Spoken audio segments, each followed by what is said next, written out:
Gamba, kain tayo guys. Ito yung ating pagkain. Padagdagan mo na ng kanin. Parang hilaw yung kanin. No? Padagdagan na lang ng kanin. Ayan o, hilaw. Hilaw yung kanin nila guys. Hindi na yan mabubuhay sa ano. Para hindi na magbalik-balik sa mga. Hindi na mabubuhay sa... Opo, may magikat. Ay, thank you. Wow, ang dami ah. Yan sa'yo din ah.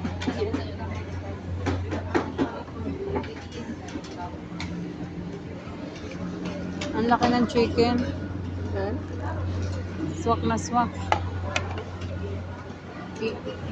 Hmm? Change na.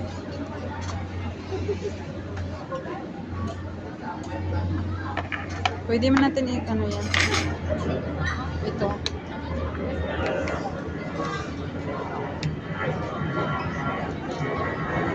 Kaya ito ba? Pwede natin lagay dito.